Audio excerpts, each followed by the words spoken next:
Ang bango-bango mo ngayon ah. Oh, ano ibig mo sabihin? Siyempre, alam mo na. Uminom ako ng robust kanina. Ready na ako. Parang kahoy na. Ang tigas.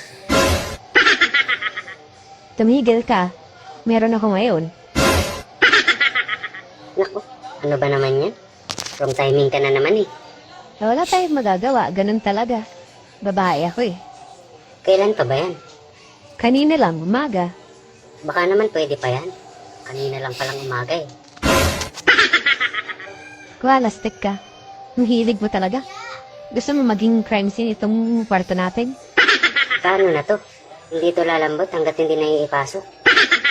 Buti pa ganito gawin mo. Pumunta ka doon kay Kumare. Oh, ano naman gagawin ko dun? Doon ka muna, Miss Cor. Walastik ka. Kung ano-ano naiisip mo eh. Hindi nga, pero biro. Papayag naman kaya yun. Oo, papayag yun. Dala ka ng 500. Pag naka-score ka, bayaran mo siya 500. Sigurado ka ha? Hindi ka magagalit ha? Oo nga. Promise. O sige, punta ako dun. Kung hindi lang talaga kailangan eh. Mahal, alis na ako ha. Ano nga pala sasabihin ko dun? Basta sabihin mo, pinapunta kita. Dahil ka mo may dalaw ako, alam niya na yun. Okay, sige. Oh, no.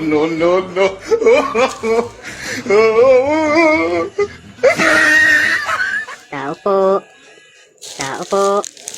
Talayubo! Nagulat naman ako sa'yo, Mare. Ano kailangan mo, pare? Yung katawan mo. Pinupunta ako dito ni Mare mo eh. Kasi may dalaw siya ngayon. Oh, wala naman akong tindang napkin. Hindi yun. Sabi kasi ni Mare mo, basta pagpunta ko dito, sabihin ko daw sa'yo na may dalaw siya. Alam mo na daw yun eh. Ah, ayun ba? May dala kang pera dyan. Meron, 500. Eh, kulang yan, pare. Eh bakit? Magkano ba dapat? 1,000 dapat. Nako, may kulang nga. Sabi naman ni Mare mo 500 lang.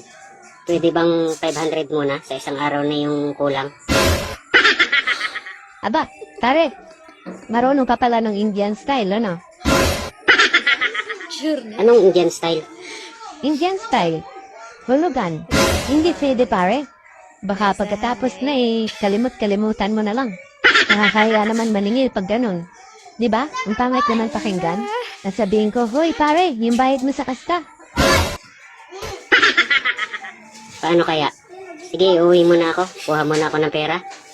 Sige pare, pasensya na ha. Sige, babalik ako ha. Maligo ka na ha.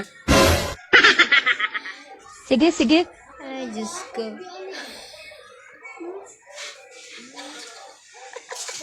Oh, andito ka na agad. Ang bilis mo naman. Sa bagay, mabilis ka nga pala makatapos.